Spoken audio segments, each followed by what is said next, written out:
consiste en las generalidades de osteología y artrología.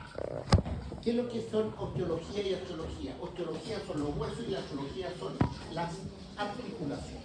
Entonces lo que vamos a ver ahora es eso que está. Partamos por los huesos. ¿Qué nos dice la literatura de los huesos? Dice, el esqueleto óseo está formado por 206 huesos. Acuérdense que la historia decía que habían 500 huesos, los hindúes, ¿se acuerdan? 300 huesos, no, son 206 huesos. Son 200 huesos grandes, constantes, 200 huesos, y 6 huesos que están 3 en cada oído. Por lo tanto, son 6 huesos, el yunque, el martillo y el estribo, que son los 3 huesecillos del oído. Y esos son 200 más 6, 206 huesos. Esos son los huesos que habitualmente tenemos en nuestra vida de adultos, cuando somos ya formados completamente. Sin embargo, ya dice, también existen huesos que pueden ser inconstantes, los que se le denominan supernumerarios o accesorios. Podemos tener algunos huesitos extras, digamos. Ellos pueden ser, primero, huesos suturales. ¿Qué significa eso? Que generalmente están donde hay dos suturas. La sutura es una unión entre un hueso y otro. Ahí entre medio ese queda un pedacito independiente, un huesecillo sutural independiente. Generalmente la sutura del cráneo. Y otros tipos de huesos que son los sesamoideos. ¿Qué son los huesos sesamoideos? Son pequeños huesos que se encuentran asociados a algunos tendones y articulaciones.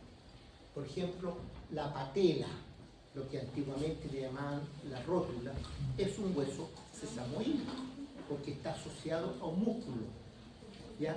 Que es el cuádriceps femoral. Y así podemos encontrar en otras zonas huesos que realmente son suturales, sesamoideos. Entonces hay que hacer esa diferencia entre un hueso sutural y un hueso sesamoideo. Con la edad, el número de huesos puede variar. Por ejemplo, en el recién nacido y en el niño hasta los 6 años, el hueso coxal, que es el hueso de la cadera, este que está aquí, está constituido por 3 partes: el ilion, el isquion y el pubis. Este hueso de la cadera aquí son 3 huesos en realidad, pero que en principio son separados hasta los 6, 7 años, 8 años, ahí recién comienzan a soldarse definitivamente para constituir un hueso único, ¿ya? Los frontales, estos que están aquí, son 2 en el recién nacido, 2 frontales. Sin embargo, después se funden y constituyen un solo hueso frontal. Por lo tanto, van fusionándose algunos huesos y van. Si vemos en el recién nacido, hay muchos más huesos que en el adulto. ¿Por qué? Porque están todavía separados, los huesos no se han fundido completamente. Entonces, si uno los cuenta separadamente, todo hueso, vamos a verlo enseguida, tiene algunas características especiales. Bien, cuando vemos el esqueleto que yo tengo aquí adelante, de ustedes allí, ¿no es cierto? Lo vemos aquí, tiene 2 tipos de elementos óseos. Un elemento óseo que constituye, ¿no es cierto?, el esqueleto axial. ¿Qué significa? Es el eje central del esqueleto. El cráneo, la columna completa, la pelvis y el tórax, ¿ya? Todo eso se llama esqueleto axial, ¿ya? Y colgando de este esqueleto axial tenemos el esqueleto apendicular, miembros superiores y miembros inferiores. Ese esqueleto se llama apendicular porque es un apéndice.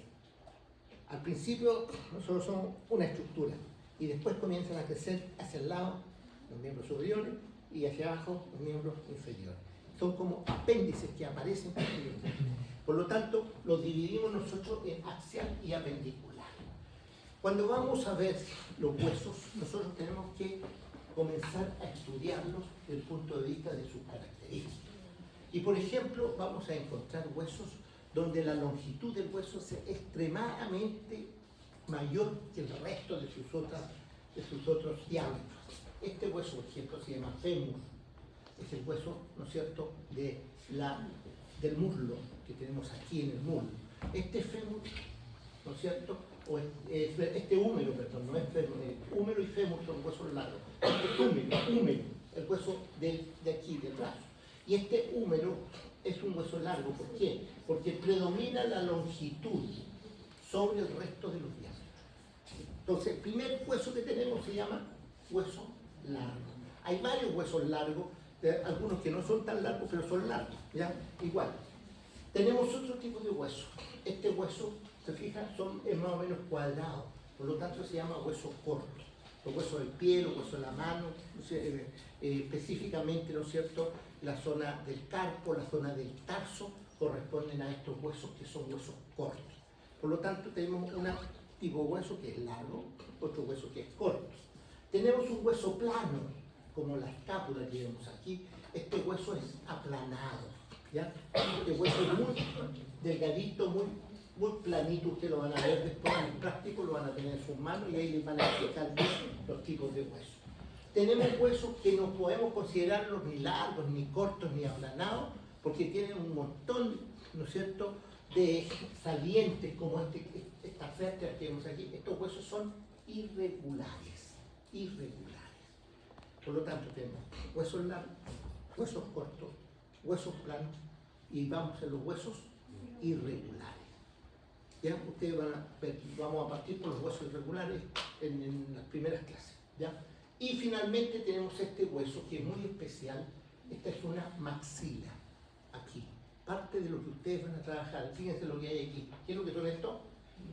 Los dientes. Pues ahí van a estar ustedes tirando para abajo, ¿no es cierto? Entonces, este hueso, y no solamente este, sino que casi todos los huesos, o la mayor parte de los huesos del cráneo, tienen grandes cavidades adentro. ¿Para qué? Para hacer que estos huesos no sean tan pesados. O si no andaríamos así, ¿no es cierto?, con el cráneo metido entre medio de los hombros. Eso hace que los huesos del cráneo sean más livianos, y esos espacios internos tienen aire. Y al tener aire, esos espacios internos, entonces estos huesos son considerados huesos neumáticos. Huesos neumáticos, ¿ya? No porque se inflan y se desinflan, sino que porque tienen espacios interiores llenos de aire, ¿ya? Entonces, ese es el detalle. Uno de los espacios mayores que hay es justamente este espacio que hay aquí, que se llama el seno maxilar, ¿ya? Importantísimo en la odontología, y ustedes van a estudiarlo con lujo de detalle por la relación que tiene con los molares superiores, ¿no es cierto? Aquí está el tercer molar, segundo, primer molar, los premolares, etc. Aquí arriba es donde está ese gran espacio que se llama entonces seno maxilar.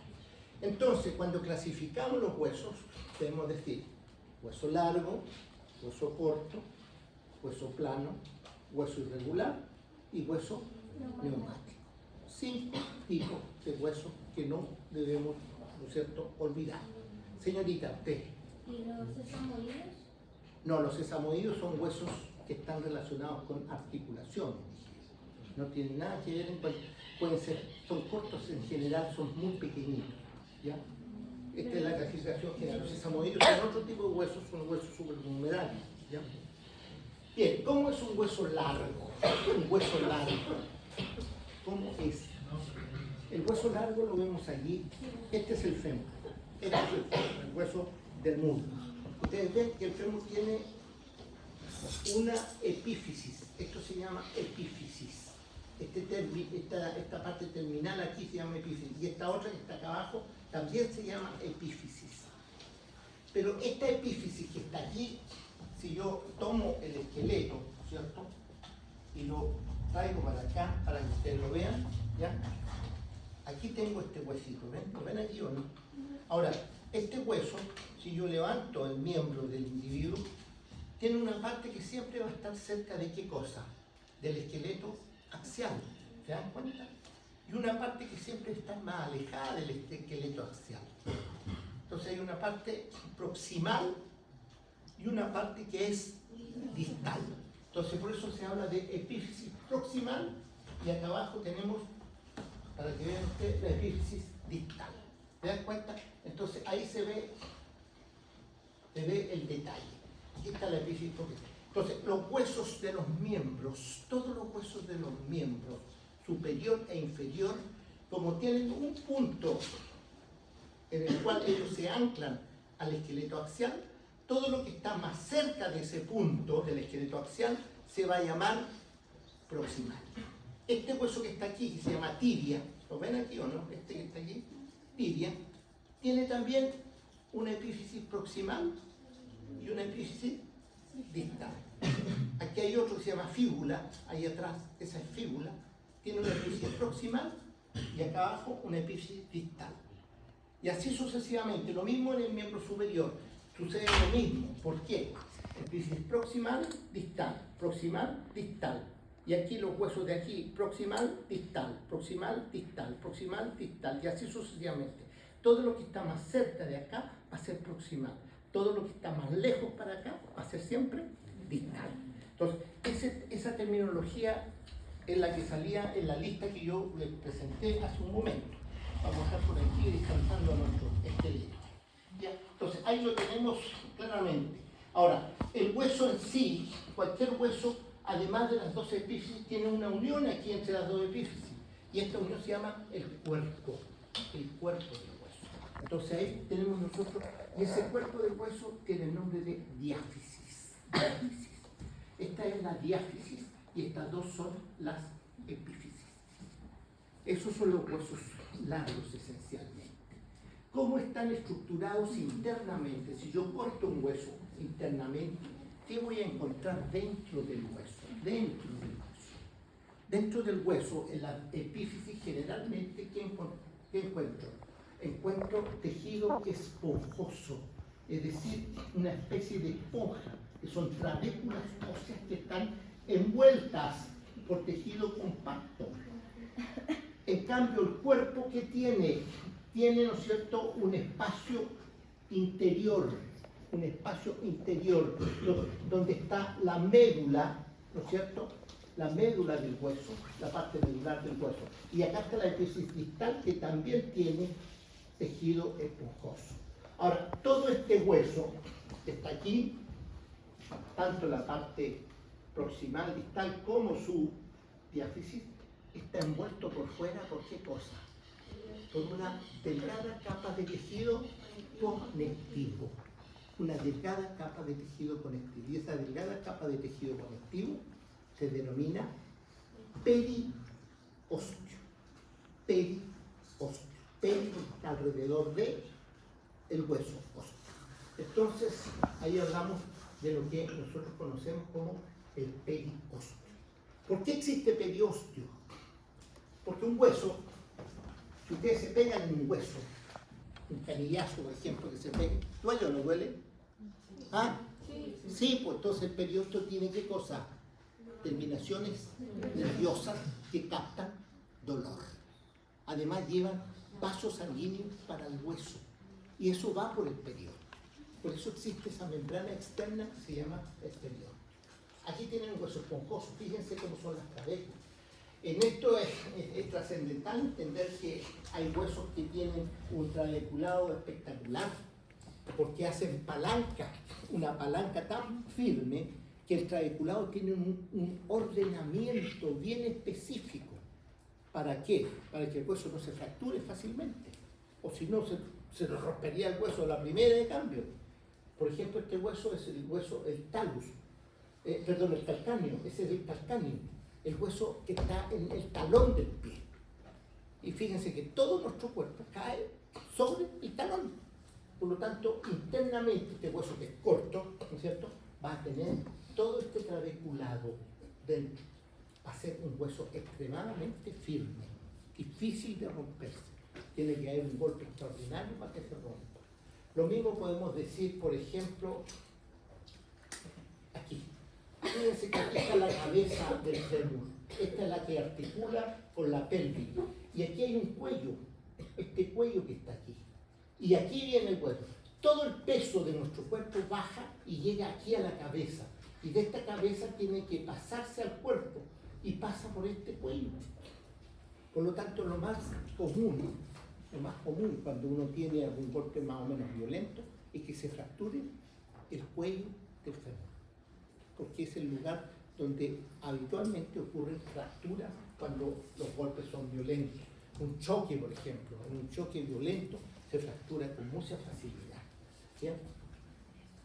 Bueno, los huesos tienen accidentes anatómicos, ¿ya? Y hay muchos accidentes anatómicos que ustedes deben conocerlos. Por ejemplo, hay salientes de la superficie del hueso, existen irregularidades denominadas accidentes óseos, por tratarse de protrusiones, salientes, depresiones, fosas o superficies amplias. Por ejemplo, los salientes articulares que se presentan de forma regular son los cóndilos, la cabeza, los capítulos, la cara articular. Ustedes van a tener que ir aprendiendo. Cada hueso tiene una serie de accidentes. Entonces, cuando describen el hueso, ustedes tienen, aquí está el cóndilo tanto, el capítulo tanto, está este otro. No es que presenten el hueso como el hueso solo, ¿ya? Después tienen salientes extraarticulares, tienen formas variables, en general son irregulares y rugosas, para la inserción de músculos, tuberosidad, tubérculos, eminencias, procesos, epicóndilos, crestas, líneas, espinas y protuberancias. Todas esas estructuras las encontramos dentro de un hueso, ¿ya? Y vamos a ir describiendo cada hueso en forma particular. Y además, cavidades que pueden ser articulares o no, forámenes y fosas. Por lo tanto, cuando nosotros describimos un hueso, no decimos, este es el fémur. No, posición anatómica, y yo les puedo preguntar, ¿dónde está la línea áspera? ¿Dónde está aquí? ¿Dónde está el canal por donde pasa tal nervio? ¿Dónde está aquí? ¿Dónde está la fosa tanto? Y ustedes tienen que ir ubicando todas esas estructuras, el tubérculo tanto, ¿dónde está? ¿Ya? Por lo tanto, no es fácil la descripción de los huesos. Tienen muchos detalles. ¿Cómo se transforman en hueso? Al principio son todos, ¿no es cierto?, de tejido, ¿no es cierto?, cartilaginoso, la mayor parte. Hay otros que no pasan por cartílago. Por lo tanto, todos los huesos largos parten así, como un cartílago alargado, hace un lado, un chupete de lado, y después de eso, ¿no es cierto?, se van transformando lentamente en hueso. Esta transformación que ejecuta un hueso, ¿no es cierto?, que pasó por cartílago y hizo todos los pasos hacia adelante, se denomina osificación endocondral, porque fue cartílago antes de hueso. Pasó por cartílago, tejido conectivo, cartílago y hueso. Sin embargo, los huesos planos, los que son muy finitos, son como láminas, son láminas de tejido conectivo que se osifican. Y esas láminas no pasan por cartílago, por lo tanto, esa osificación se llama osificación intramembranosa. Es decir, la membrana que está constituyendo el hueso se osifica y queda convertida en hueso directamente. No pasa por cartílago. En cambio, todos estos huesos largos, especialmente de los miembros superior e inferior, pasan por cartílago previamente. Bien, esas son las generalidades de huesos. ¿Ya? Ahora vienen las generalidades de articulaciones. ¿Cómo son las articulaciones y qué son las articulaciones? Las articulaciones no son otra cosa más que las uniones entre los huesos. Cada hueso, ¿no es cierto?, se une con otro. ¿Y cómo se une? A través de una articulación. Hay tres grandes tipos de articulación que los vamos a ir viendo aquí. El primer tipo, la primera clasificación general de articulaciones, te dice que son las articulaciones fibrosas. ¿Y por qué se llaman fibrosas? Porque el elemento que queda entre un hueso y otro es una membrana fibrosa habitualmente. Es tejido fibroso que está ahí. Entonces, dentro de este tipo de fibrosas, vamos a encontrar las suturas, ¿ya?, donde dos huesos se unen, ¿no es cierto? Y dentro de esa unión vamos a encontrar un tipo de sutura que se llama dentada, otro tipo de sutura que se llama escamosa, otro tipo que se llama plana y otro tipo que se llama la esquindilesis. 4 tipos de suturas que yo se las voy a presentar ahora. cada una en una foto. Por lo tanto, ustedes van a darse cuenta cómo son. Fuera de estas suturas, que generalmente se encuentran en el cráneo, todas estas suturas, son huesos de la bóveda del cráneo de acá arriba, encontramos esta articulación. Esta articulación es extraordinariamente importante para los dentistas. Porque es la articulación de ¿quién? Del diente con el hueso. Es decir, el diente se articula con la maxila, los de arriba, y con la mandíbula, los de abajo. Y ese tipo de articulación se llama gonfosis. Gonfosis. ¿Ya? Y finalmente, hay huesos que se articulan, ¿ya? Con fibras, con tejido fibroso, pero más a distancia. Y esas fibras más distantes forman un tipo de articulación que se llama sindesmosis. Sindesmosis. Por lo tanto, cuando nosotros estudiamos la fibrosa, tenemos que decir que son las suturas, la confosis y la sindesmosis. Veamos algunas de ellas. Por ejemplo, aquí tienen una vista superior del cráneo. Ustedes pueden ver aquí un hueso que se llama frontal, un hueso que se llama occipital, y este otro hueso se llama parietal derecho, parietal izquierdo. Si ustedes se dan cuenta, estos huesos están unidos entre sí. Y aquí, ¿qué es lo que hay? Dientes, ¿no es cierto? ¿Sí o no? Dientes. Aquí, ¿qué es lo que hay? Dientes. Por lo tanto, cuando nosotros vemos, esta es una sutura dentada. Facilito. Simple. ¿Ya? Después tenemos, aquí vemos cómo es la sutura dentada, ¿se fijan? Con dientecitos así. Aquí hay un hueso y hay otro. Fíjense cómo es la sutura dentada. Después tenemos una sutura escamosa. Esa sutura escamosa se da aquí, entre el hueso temporal y el hueso parietal, esencialmente, el efenoide y esta parte de lo que es el hueso occipital. ¿Qué es lo que es escamosa? Son como dos filos que se unen así. Dos cuñas, una que viene de arriba y otra que viene de abajo. No hay dientes aquí. Fíjense que no existen dientes. Si se dan cuenta ustedes, esta sutura es sin dientes.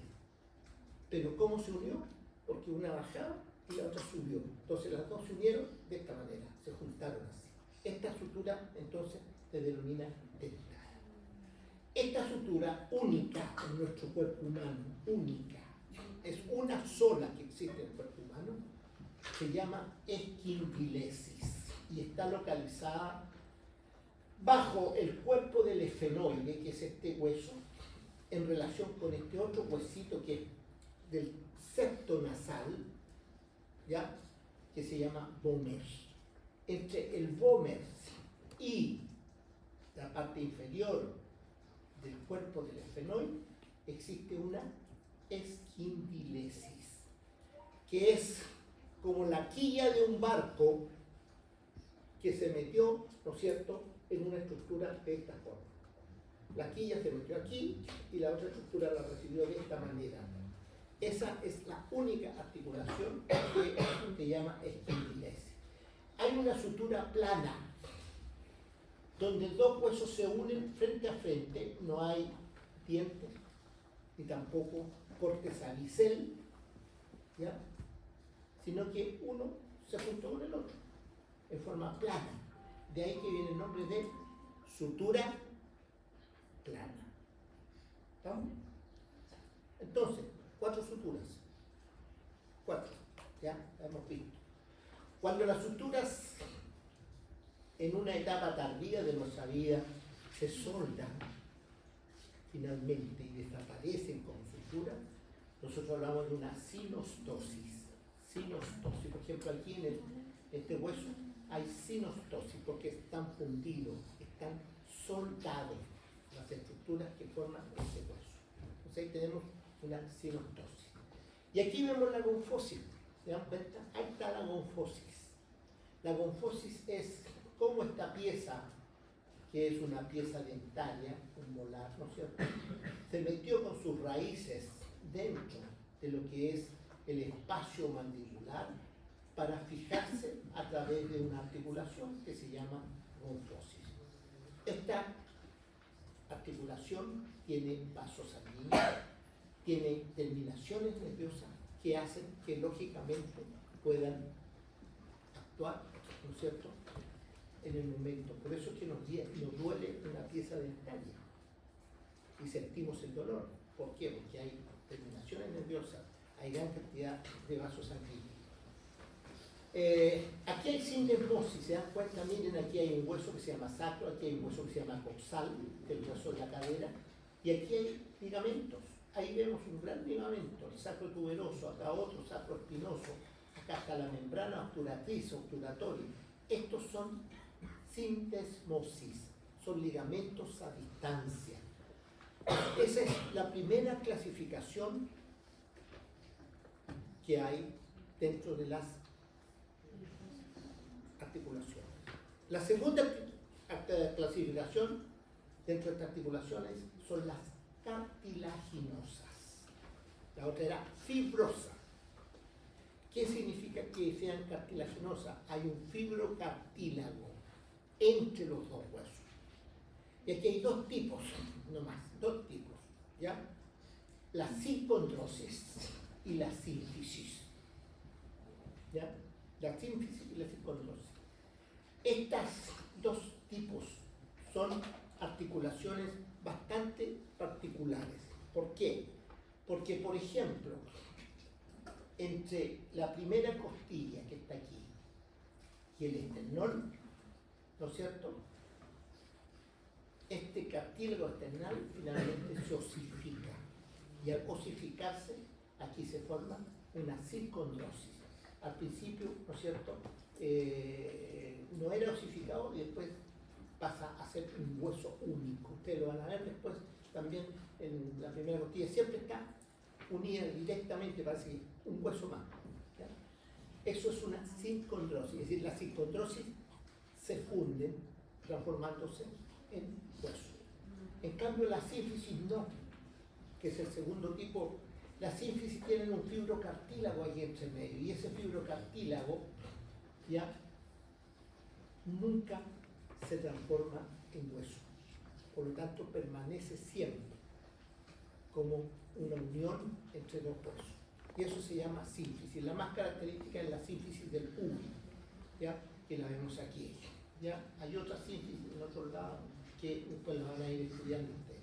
Pero esa es la característica. Lo que se interpone allí es tejido cartilaginoso. Cartilaginoso. ¿Sí, señorita? ¿Hay otra sicondrosis? ¿Ah? ¿Hay otra sicondrosis? No, la sicondrosis, sí hay varias sicondrosis, pero la más común es esa. Pero podríamos hablar de que existen otras sicondrosis, pero vamos a verlo en el momento que veamos los huesos, vamos a ir viendo los tipos de articulaciones, si no, les va a quedar un enredo en la cabeza. Entonces, hay que tener. Y el tercer tipo de articulaciones, y el último tipo, el más importante, joven allá. El cartílago de la sínfisis Habla más fuerte porque no te escucho, soy sordo. ¿El cartílago de la sínfisis está cubierto por el periósteo también? ¿Cartílago qué cosa? ¿El cartílago de la sínfisis está cubierto por el periósteo también? No, el cartílago no tiene periósteo. Ya, el que tiene el hueso es periósteo. No, no es cartílago. El cartílago es cartílago. ¿Ya? No está envuelto por periósteo. Ahora, la tercera clasificación, que es la más importante para nosotros, es la sinovial. ¿Qué significa una articulación sinovial? La característica de una sinovial es que es una articulación móvil. Es decir, estas son las articulaciones que predominan en nuestro cuerpo, ¿ya? Porque las primeras, las fibrosas, son inmóviles, casi completamente inmóviles. Las segundas son semi-móviles un poquito, pero estas articulaciones son absolutamente móviles. Y aquí tenemos varios tipos de articulaciones sinoviales. Primero, unas que tienen una cabeza redondeada, como el caso, ¿no es cierto?, de la articulación de la cadera o del hombro. Son esferoides, que tienen una esfera. Otras que tienen un elipse, como el caso aquí de articulación, ¿no es cierto?, entre la mano y el antebrazo. Esas son elipsoides. Algún otro tipo de articulación como la del codo, que hace este movimiento nomás, flexión y extensión, que se llama gínglimo. ¿Ya? Otro tipo de articulación que nos produce rotación, ya sea aquí en la cabeza, por ejemplo, que rotamos así la cabeza, o aquí, esas se llaman trocoides. Después hay una que se llama celar, que es como una silla de montar, que se mueve hacia así y se mueve hacia adelante y hacia los lados. Existe también una articulación sinovial plana, donde dos huesos se desplazan uno al lado del otro, las articulaciones, ¿no es cierto?, entre los procesos articulares. Y existe una que tiene dos cóndilos, que se llama bicondilia, la mandíbula. Cuando yo hago esto, no muevo solamente una, sino que tengo que mover el otro, los dos juntos. Entonces se habla de bicondilia. Ahí tiene una esferoides. Fíjense en las características. Ahí está la cabeza, ¿no es cierto?, de la esfera, y ahí está la copa interna donde la esfera está metida. Por lo tanto, esta esferoide es una articulación sinovial que tiene 3 grados de libertad. Voy a explicar después qué son los grados de libertad. ¿Ya? Es la más móvil de todas las articulaciones. La más móvil son las esferoides. ¿Ya? Después tienen una elipsoide, ahí tienen una elipsoide. Esta es, ¿no es cierto?, la zona del antebrazo, aquí está la urna y radio, y aquí estaría la mano hacia acá. Esta elipsoide tiene 2 grados de libertad. Así yo puedo hacer flexión, extensión, abducción y abducción, pero rotación no puedo hacer. ¿Ya? Entonces tiene 2 grados de libertad. El gínglimo, que tiene un grado de libertad esencialmente porque hace solamente flexión. ¿Ya? Las trocoides, aquí tenemos la segunda vértebra que se llama axis y la primera que se llama apis. Gracias a esa articulación nosotros podemos hacer esto. ¿Ya? Y esto es súper importante cuando uno está haciendo una prueba. ¿Por qué? Porque van a mirar allá, van a mirar para acá. Pueden ver toda la articulación se les va a agrandar aquí en la cola. ¿Ya? Eso es la trocoides. ¿Ya? Después viene la celar, entre la clavícula y el esternón. Esta es como una silla de montar. Así se dice, por eso se llama celar. ¿Ya? Una plana entre los procesos, ¿no es cierto?, de una vértebra y otra, los procesos articulares, nada más que rozan uno sobre el otro. ¿Ya? Y aquí tenemos la mandíbula, que recién les decía yo, aquí tenemos un cóndilo y aquí tenemos el otro cóndilo, la cabeza de un cóndilo y la cabeza del otro cóndilo. Por lo tanto, es bicondilo.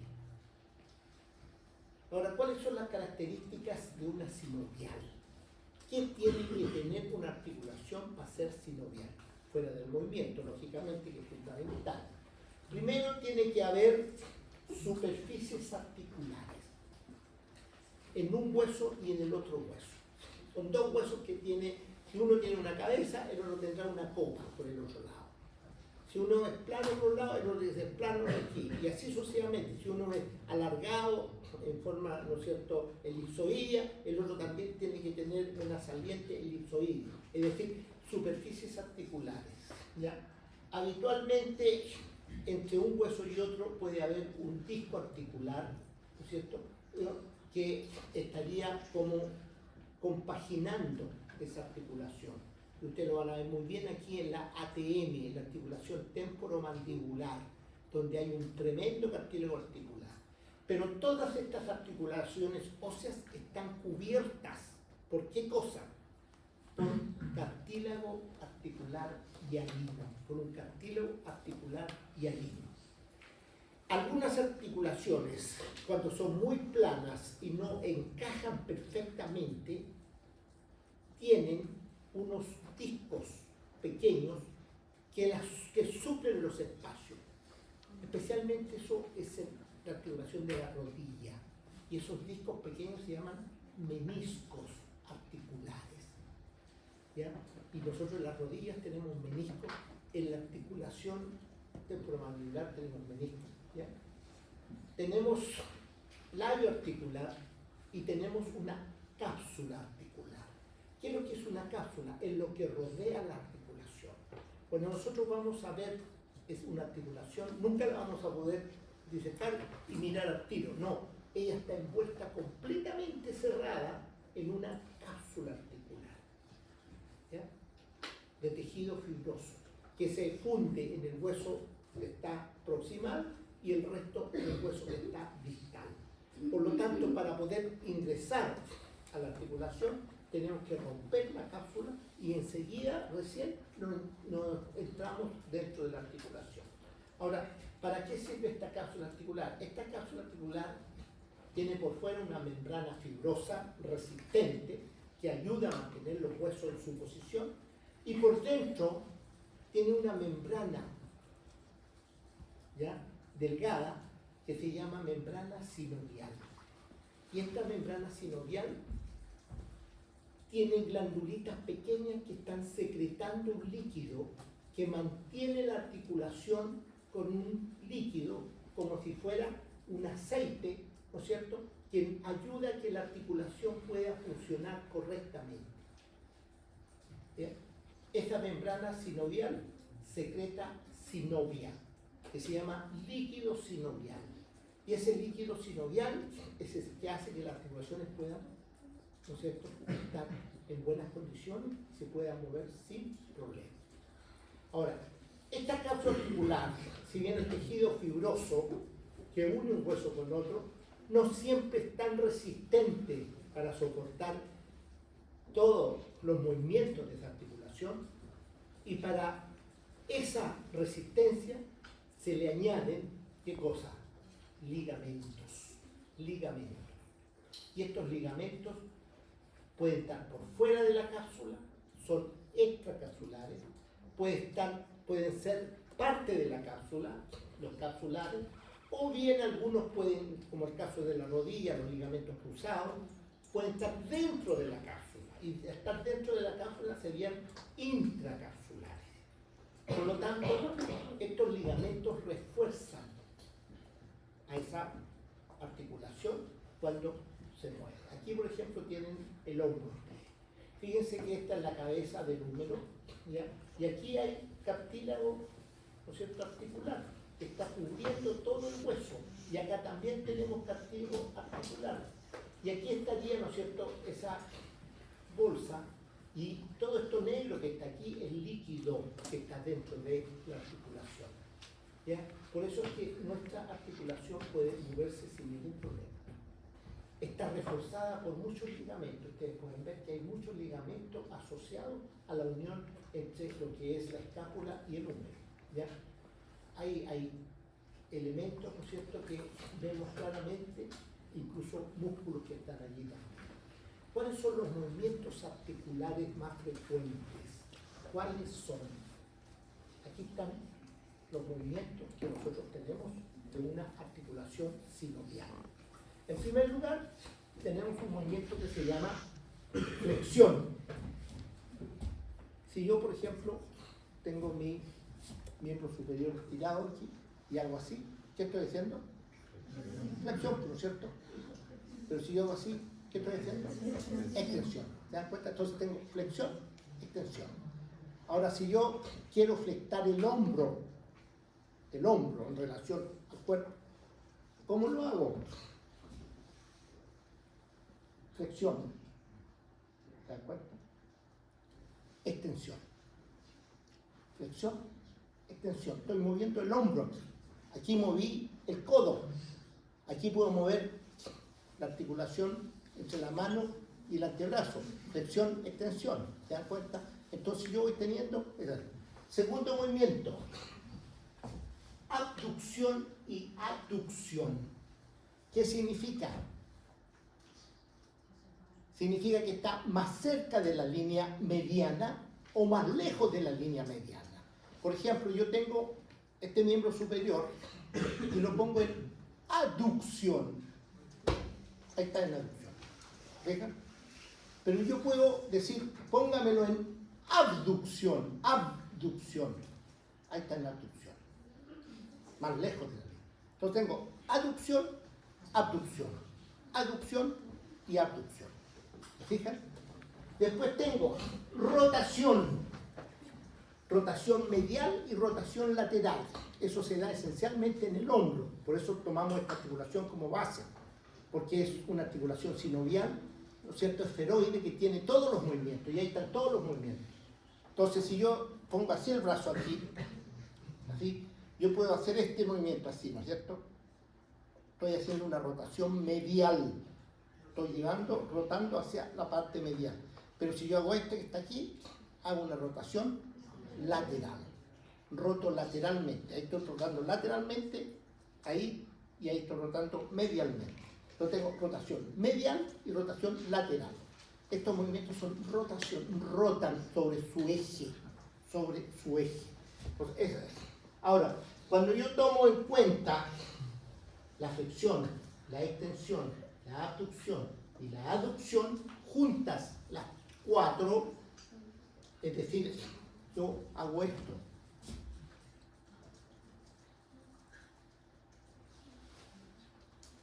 Eso, ¿se fijan?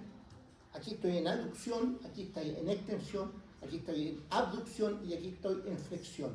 Por lo tanto, hago esto, eso se llama circunducción. Circunducción, que es el movimiento en un punto, ya que tiene un punto de unión aquí, de articulación, pero el resto es libre. Eso se llama circunducción. La flexión y la extensión, ¿no es cierto? Flexión y extensión es un grado de libertad. Un grado de libertad. Si esa articulación además hace aducción y abducción, son 2 grados de libertad. Y si esa misma articulación me hace rotación medial y rotación lateral, son 3 grados de libertad. Por eso hay articulaciones que tienen 1 grado, otras que tienen 2 grados, y las articulaciones esferoides, como la cadera y el hombro esencialmente, también hay una esferoide en el pie, pero esencialmente la cadera, son de 3 grados de libertad. Son las más móviles que tenemos dentro de nuestro cuerpo. Y tenemos al individuo moviéndose. Todo lo que hemos visto hoy día son las generalidades del aparato locomotor, pero ese aparato locomotor es como este que tenemos aquí. El esqueleto no se ha movido en toda la tarde, ha estado sin moverse. Si se moviera, ustedes salen arrancando el tiro, ¿no es cierto? Pero no se ha movido. Por lo tanto, para que este esqueleto pueda moverse, ¿qué necesita? Tejido muscular, no parenquiminoso, no, muscular. ¿Qué nos mueve a nosotros? Los músculos. Todos los movimientos que hacemos es gracias a los músculos. Por lo tanto, si nuestros músculos están bien desarrollados, podemos hacer todos estos movimientos de todo este esqueleto que tenemos aquí. El esqueleto está preparado con todas las características para moverse, pero si no hay músculo, el esqueleto se mantiene sin movimiento. ¿Ya? Así que la próxima clase se va a mover el esqueleto, a pesar de no tener ningún... Y ahí vemos el esqueleto, ¿no es cierto?, los músculos. Bien, eso es